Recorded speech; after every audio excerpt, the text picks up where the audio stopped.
നടന്നു നീങ്ങണം, പറന്നുയരണം, സത്യം നമ്മെ സ്വതന്ത്രമാക്കണം. സഭയെന്നും വളരണം, വചനമൊഴുകണം, ലോകമെങ്ങും ശാന്തി പകരണം. രക്തമൊഴുക്കി അവൻ വളർത്തിയ തിരുസഭ വീണ്ടും വളർന്നുയരണം. നടന്നു നീങ്ങണം, പറന്നുയരണം, സത്യം നമ്മെ സ്വതന്ത്രമാക്കണം.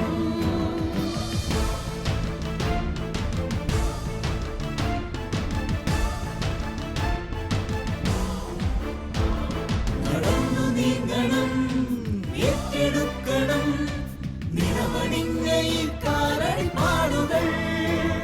പറന്നുയരണം, വിജയിയാകണം, രക്തസാക്ഷിത്വം ഹൃദയവരിക്കണം.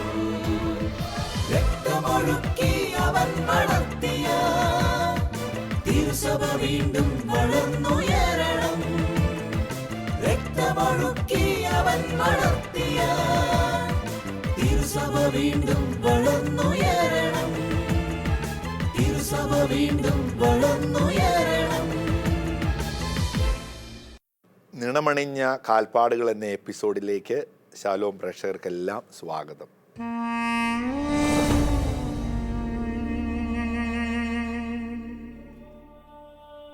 രക്തസാക്ഷികൾ സജീവമായ ഒരു കാലഘട്ടത്തിലാണ് നാം ജീവിക്കുന്നത്. ലോകത്തിൻ്റെ വിവിധ ഭാഗങ്ങളിൽ നമ്മുടെ പ്രിയപ്പെട്ട ക്രിസ്ത്യാനികൾ വേദന അനുഭവിക്കുന്നുണ്ട്, വിശ്വാസത്തിനു വേണ്ടി ത്യാഗം സഹിക്കുന്നുണ്ട്, അവരുടെ അവകാശങ്ങൾ നിഷേധിക്കപ്പെടുന്നുണ്ട്, ക്രൂരമായി വധിക്കപ്പെടുന്നുണ്ട്, നിരവധി ആളുകൾ പലായനം ചെയ്യപ്പെടുന്നുണ്ട്, വൈദികരും സമർപ്പിതരും വധിക്കപ്പെടുകയാണ് ചെയ്യുന്നത്. ഈ ഒരു കാലഘട്ടം രക്തസാക്ഷിത്വത്തിൻ്റെതാണ്. സഭ കടന്നു പോകുന്ന വഴികളും സഭ പീഡിപ്പിക്കപ്പെടുന്നു. മാധ്യമങ്ങളിലൂടെ, അധികാരികളിലൂടെ സഭ പീഡിപ്പിക്കപ്പെടുന്നു. അത് രക്തസാക്ഷിത്വത്തിൻ്റെ വിവിധ മേഖലകളാണ്. രക്തസാക്ഷിത്വം നമുക്ക് കരുത്ത് നൽകണം. രക്തസാക്ഷിത്വം സഭയുടെ ആരംഭ കാലഘട്ടം മുതൽ നമുക്ക് കാണുവാൻ സാധിക്കും. യേശു ജനിച്ചു എന്ന് കേട്ടപ്പോൾ ഹെറോദോസ് കലിതുള്ളുകയായി, അന്വേഷിക്കുകയായി എവിടെയാണ് രക്ഷകൻ. വധിക്കപ്പെടുന്ന കുഞ്ഞുങ്ങൾ ആദ്യത്തെ രക്തസാക്ഷികൾ. യേശു തൻ്റെ ജീവൻ നൽകിക്കൊണ്ട് സഭയ്ക്ക് ജന്മം നൽകുമ്പോൾ അതിൽ വലിയൊരു രക്തസാക്ഷിത്വമുണ്ടോ? യേശു നമ്മോട് പറയുന്നു, എൻ്റെ പിന്നാലെ വരുന്നവർ രക്തസാക്ഷികളാകുവാൻ തയ്യാറെടുത്തിട്ട് വേണം വരണമെന്ന്. അതായത് രക്തസാക്ഷിത്വം, രക്തം ചിന്തൽ സഭയുടെ തുടിപ്പാണ്. അതിൽ നിന്ന് ജീവൻ ലഭിക്കുന്നത് ആയിരങ്ങൾക്കാണ്. അതുകൊണ്ട് രക്തം ചിന്താതെ രക്ഷയില്ല എന്നുള്ള വാക്കുകൾ നമുക്ക് ഓർക്കാം. രക്തസാക്ഷികളെക്കുറിച്ച് നാം പഠിക്കുകയാണ് ഈ എപ്പിസോഡിൽ. ഇന്നത്തെ എപ്പിസോഡിൽ നാം പഠിക്കുന്നത് നമുക്ക് വളരെ പരിചിതനായ വിശുദ്ധ ക്രിസ്റ്റഫർ.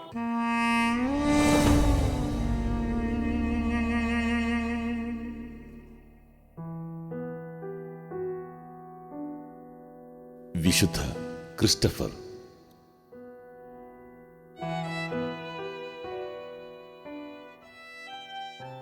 റോമൻ സഭയിലും ആഗോള കത്തോലിക്ക സഭയിലും സവിശേഷമാം വിധം വണക്കപ്പെടുന്ന രക്തസാക്ഷിയാണ് വിശുദ്ധ ക്രിസ്റ്റഫർ.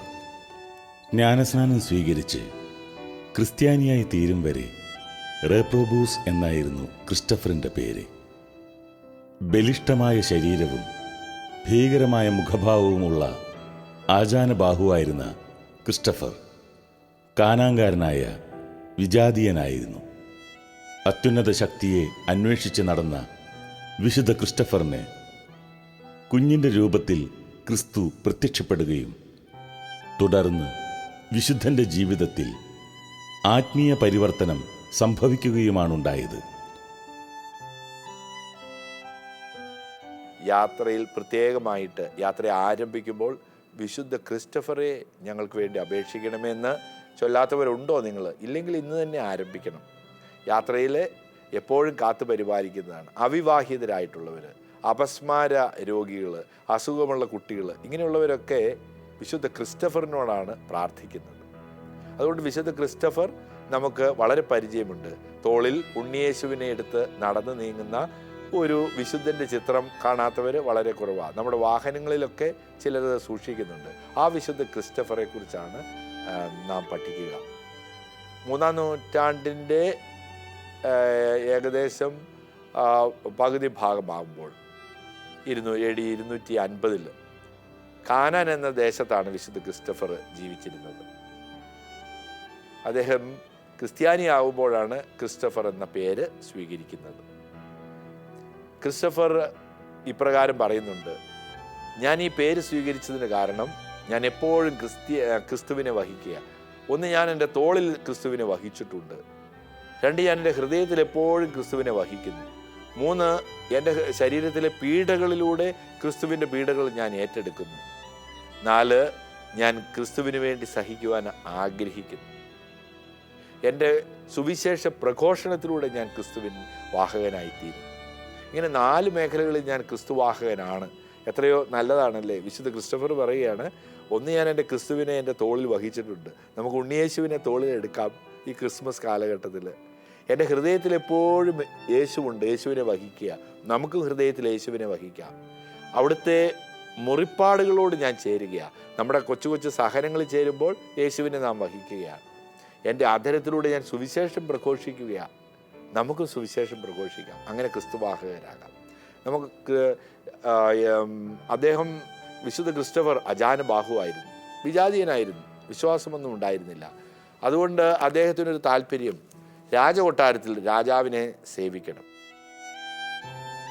ലോകത്തിലെ ഏറ്റവും ശക്തനും ധീരനുമായ രാജാവിൻ്റെ സേവകനാവുന്നതിൽ അഭിമാനം കൊണ്ട ക്രിസ്റ്റഫർ കാനാനിലെ രാജാവിൻ്റെ അംഗരക്ഷകനായി. എന്നാൽ താൻ ബഹുമാനിക്കുന്ന രാജാവ് മറ്റൊരു ശക്തിയെ ഭയക്കുന്നത് കണ്ട ക്രിസ്റ്റഫർ രാജാവ് ഭീരുവാണെന്നും ഇദ്ദേഹത്തെ ശുശ്രൂഷിക്കുന്നതിൽ അർത്ഥമില്ലെന്ന് മനസ്സിലാക്കി രാജാവിനെ ഉപേക്ഷിച്ച് മറ്റൊരു ശക്തിയെ തേടിയിറങ്ങി. പിശാചാണ് ശക്തനെന്നും ഇദ്ദേഹത്തെ ഭയപ്പെടുത്തുവാൻ കഴിയുന്ന സാത്താനെ കണ്ടുപിടിച്ച് സേവകനാവുവാൻ ക്രിസ്റ്റഫർ സാത്താനെ തേടി നടന്നു. ഒരു സംഘം മാടമ്പിമാർ എതിരെ വന്നു. അവരിൽ ഒരുവൻ ചോദിച്ചു, താങ്കൾ എവിടേക്ക് പോകുന്നു? ഞാൻ സാത്താനെ തേടി ഇറങ്ങിയതാണ്. എൻ്റെ നേതാവായി സ്വീകരിച്ച് ശുശ്രൂഷ ചെയ്യാൻ ക്രിസ്റ്റഫർ മറുപടി നൽകി. നീ അന്വേഷിക്കുന്നവൻ ഞാനാണെന്നും തൻ്റെ സേവകനാവുവാൻ ക്രിസ്റ്റഫറിന് പ്രചോദനം നൽകുകയും ചെയ്തു. അവർ ഒരുമിച്ച് യാത്ര തുടർന്നു. കവലയിൽ ഒരു കുരിശ് സ്ഥാപിച്ചിരുന്നു. അത് കണ്ട മാത്രയിൽ സാത്താൻ വഴിമാറി. ഇത് കണ്ട ക്രിസ്റ്റഫർ സാത്താനോട് ചോദിച്ചു, താങ്കൾ എന്തിനാണ് കുരിശിനെ ഭയപ്പെടുന്നത്?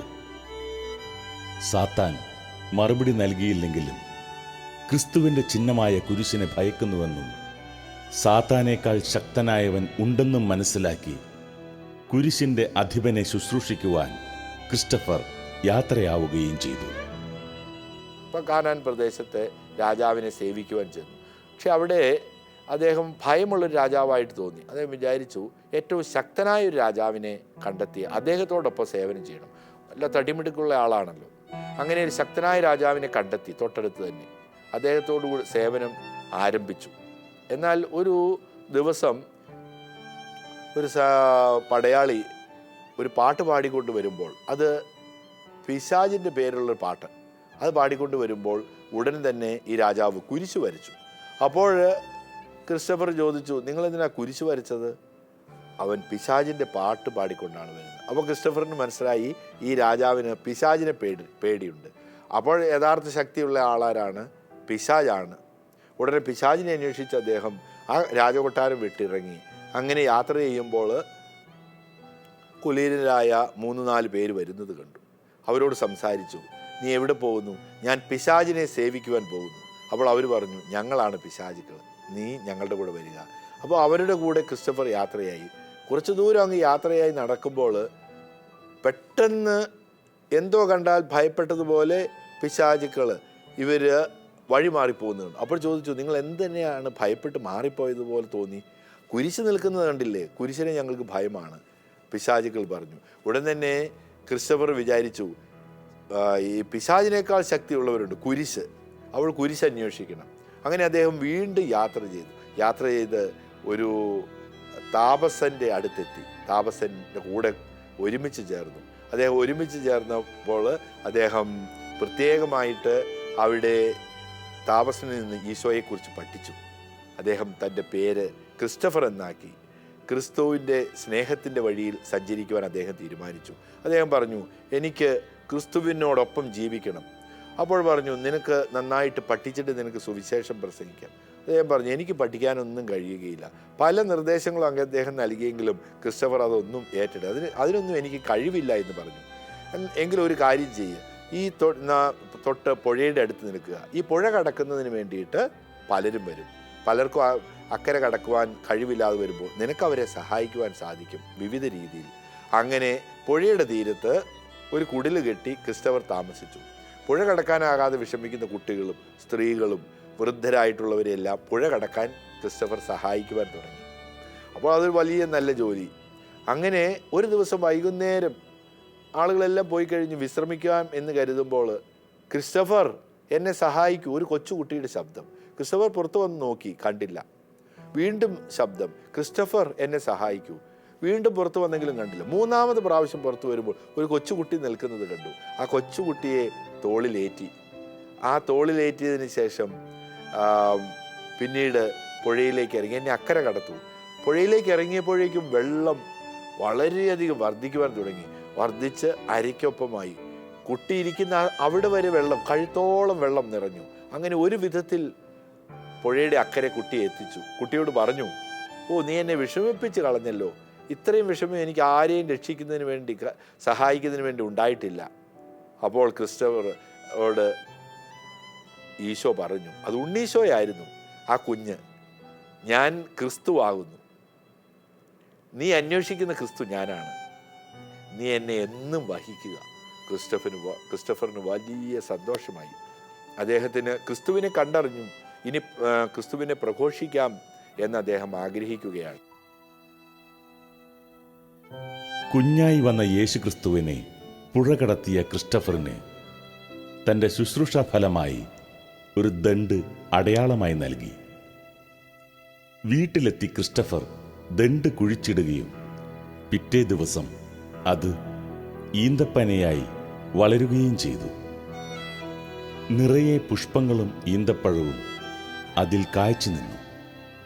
തുടർന്ന് ക്രിസ്തു ശിഷ്യനായി തീർന്ന ക്രിസ്റ്റഫർ ലിസിയ എന്ന സ്ഥലത്തെത്തുകയും ഭാഷ വശമില്ലാതിരുന്ന അദ്ദേഹം ക്രിസ്ത്യാനികളെ പീഡിപ്പിച്ച് വധിക്കുന്ന സ്ഥലം സന്ദർശിച്ച് അവർക്ക് വേണ്ടി പ്രാർത്ഥിക്കുകയും ചെയ്തു. ഇത് കണ്ട ന്യായാധിപൻ വിശുദ്ധ ക്രിസ്റ്റഫറിനെ മർദ്ദിക്കുകയും തൻ്റെ ഉദ്യമത്തിൽ നിന്ന് പിന്മാറാൻ ഭീഷണിപ്പെടുത്തുകയും ചെയ്തു. തുടർന്ന് ക്രിസ്റ്റഫർ ഇങ്ങനെ പ്രതികരിച്ചു, ഞാൻ ഒരു ക്രിസ്ത്യാനി അല്ലായിരുന്നുവെങ്കിൽ എൻ്റെ മുറിവിനെ പ്രതി നിങ്ങളെ ശിക്ഷിക്കുമായിരുന്നു. എന്നാൽ ഞാനിതാ ക്ഷമിക്കുന്നു. ക്രിസ്തുവിനെ പ്രഘോഷിക്കുന്നതിന് വേണ്ടി അദ്ദേഹം സഞ്ചരിക്കുകയാണ്. തൻ്റെ പ്രദേശത്തിൽ ചെന്നു.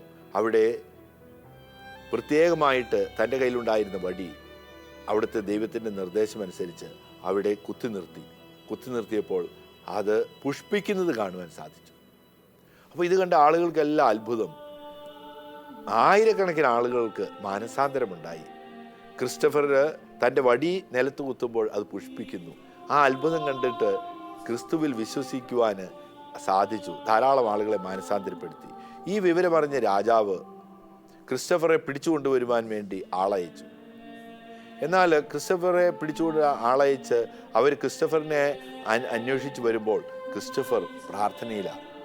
ആ വന്നവർ മാനസാന്തരപ്പെട്ടു. വീണ്ടും രാജാവ് ആളെ അയച്ചു. അപ്പോൾ രണ്ടാമത് വന്നവരും മാനസാന്തരപ്പെട്ടു. മൂന്നാമത് വന്നവരും അതുപോലെ തന്നെ വീണ്ടും പടയാളികൾ മാനസാന്തരപ്പെട്ടു. അപ്പോൾ ക്രിസ്റ്റഫർ ചോദിച്ചു, നിങ്ങൾ എന്തിനാണ് വന്നത്? നിങ്ങളെ പിടിച്ചുകൊണ്ടു പോകാൻ നിങ്ങൾ ഒന്നുകൊണ്ടും വിഷമിക്കേണ്ട, ഞാൻ വരാം. അല്ല വേണ്ട, അങ്ങേ കണ്ടില്ല എന്ന് രാജാവിൻ്റെ അടുത്ത് ഞങ്ങൾ അറിയിച്ചുകൊള്ളാം, നിങ്ങൾ രക്ഷപ്പെട്ടുകൊള്ളുക, ഒരിക്കലും ആവശ്യമില്ല, ഞാൻ വരാം. അങ്ങനെ അവർ ക്രിസ്റ്റഫറിനെ ബന്ധിക്കുവാൻ ക്രിസ്റ്റഫർ നിന്നുകൊടുത്തു. രാജസന്നിധിയിൽ എത്തിയപ്പോൾ ഈ ദേവന്മാർക്ക് നീ ബലി അർപ്പിക്കുന്നുവോ എന്ന് ചോദിച്ചു. ഇല്ല, ഏക ദൈവം, ഏക രക്ഷകൻ ക്രിസ്തു മാത്രമേ യഥാർത്ഥ രക്ഷകനായിട്ടുള്ളൂ. മറ്റൊരു രക്ഷയും എവിടെ നിന്ന് ലഭിക്കുകയില്ല. മറ്റാരാധനകളെല്ലാം പിശാചിനെ ആരാധിക്കുന്നു, നിങ്ങൾ പിശാചിനെ ആരാധിക്കുന്നു എന്ന് ഉറക്കെ രാജാവിൻ്റെ മുഖത്ത് നോക്കി പറഞ്ഞപ്പോൾ രാജാവ് ക്രിസ്റ്റഫറിനെ പീഡിപ്പിച്ചു. ഉടൻ തന്നെ അദ്ദേഹത്തെ ജയിലിലടച്ചപ്പോൾ അദ്ദേഹത്തെ സ്വാധീനിക്കാനായിട്ട് 2 യുവതികളെ ആ മുറിയിലേക്ക് അയച്ചു. അക്വില, നിക്ക എന്ന 2 സ്ത്രീകളെ. അവർ ക്രിസ്റ്റഫറിൻ്റെ അടുത്തെത്തി. ക്രിസ്റ്റഫറിനെ സ്വാധീനിക്കുവാൻ വേണ്ടി ചെന്ന യുവതികളായിരുന്നു. എന്നാൽ ക്രിസ്റ്റഫർ പ്രാർത്ഥനാ നിരതനായിരിക്കുന്നത് കണ്ടപ്പോൾ അവർ 2 പേരും മാനസാന്തരപ്പെട്ടു. ഇതറിഞ്ഞ രാജാവ് ഇവരെ 2 പേരെയും വധിച്ചു. മാത്രമല്ല ക്രിസ്റ്റഫറിനെ ചുട്ടുപൊഴുത്ത കമ്പി കൊണ്ട് പൊള്ളിച്ചു. അതുകൊണ്ട് എല്ലാ മർദ്ദനത്തിനും വിധേയനാക്കി. പക്ഷേ അദ്ദേഹത്തിനെ ഒന്നും തന്നെ സ്പർശിക്കുവാൻ പോലും സാധിച്ചില്ല. അദ്ദേഹത്തെ തീയിൽ നിന്ന് പോലും ദൈവം അദ്ദേഹത്തിന് സംരക്ഷണം നൽകി. അപ്പോൾ രാജാവ് വീണ്ടും വിവിധ രീതിയിലുള്ള മർദ്ദനമുറകൾ പ്രയോഗിച്ചു. 40-ലധികം പടയാളികൾ ഒരുപോലെ നിന്ന് അമ്പ് ചെയ്ത് അദ്ദേഹത്തെ വധിക്കുവാൻ പോയി. പക്ഷെ അദ്ദേഹത്തിന് ഒന്നും തന്നെ സ്പർശിക്കുന്നില്ല. കോപാക്രാന്തനായ രാജാവ് ഈ അമ്പ് ചെയ്യുന്ന സീനിലേക്ക് കടന്നു വന്നപ്പോൾ അദ്ദേഹത്തിൻ്റെ കണ്ണിൽ ഒരു അമ്പ് കൊണ്ടു. ക്രിസ്റ്റഫർ പറഞ്ഞു, എൻ്റെ ജീവനെ ഞാൻ പിതാവായ ദൈവത്തിൻ്റെ പക്കൽ സമർപ്പിക്കുകയാണ്. ക്രിസ്തുവിന് വേണ്ടി ഞാൻ മരിക്കുകയാണ്. ഞാൻ മരിച്ചു കഴിയുമ്പോൾ എൻ്റെ രക്തമെടുത്ത് രാജാവിൻ്റെ കണ്ണിൽ പുരട്ടുക, സൗഖ്യം കിട്ടും. അങ്ങനെ ക്രിസ്റ്റഫർ സ്വന്തം ജീവിതം യേശുവിൻ്റെ കരങ്ങളിലേക്ക് സമർപ്പിച്ച് ജീവൻ വെടിഞ്ഞു. അദ്ദേഹത്തെ സംസ്കരിക്കുന്നതിന് മുമ്പ് രക്തമെടുത്ത് രാജാവിൻ്റെ കണ്ണിൽ പുരട്ടി. രാജാവിന് സൗഖ്യം ലഭിച്ചു. രാജാവ് പറഞ്ഞു, യഥാർത്ഥ ദൈവം, യേശു രക്ഷകൻ, എല്ലാവരും ഇനി ഈ ക്രിസ്റ്റഫറിൻ്റെ ദൈവത്തിൽ വിശ്വസിക്കണമെന്ന് ആവശ്യപ്പെട്ടു. അങ്ങനെ ആ പ്രദേശമുള്ള ആളുകൾ മുഴുവനും വിശ്വാസം സ്വീകരിച്ചു.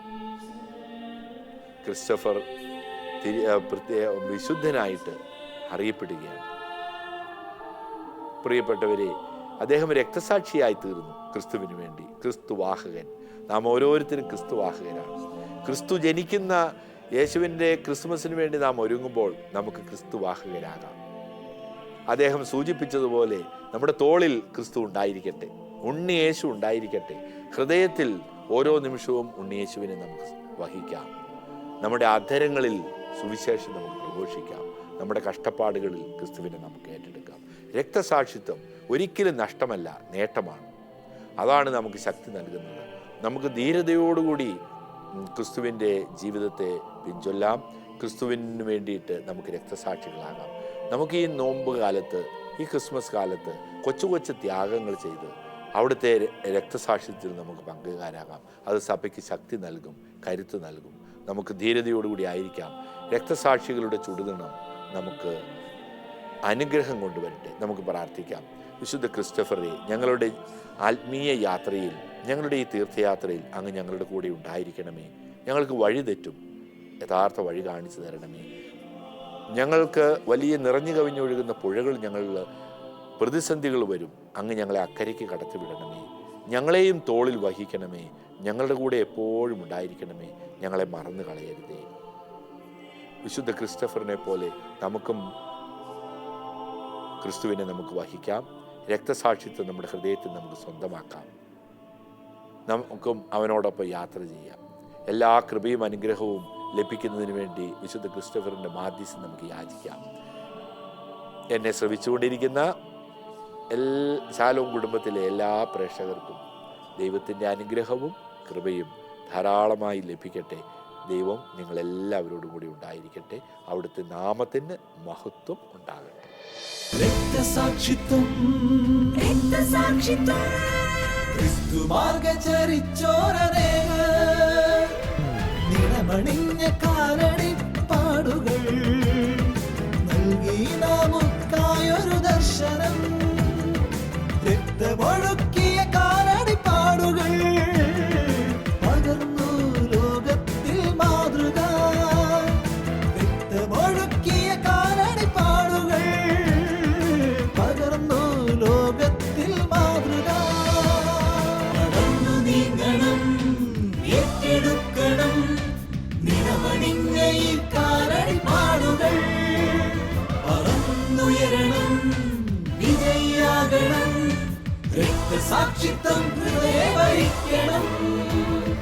രക്തമൊഴുക്കി അവൻ നടത്തിയ തിരുസഭ വീണ്ടും വളർന്നു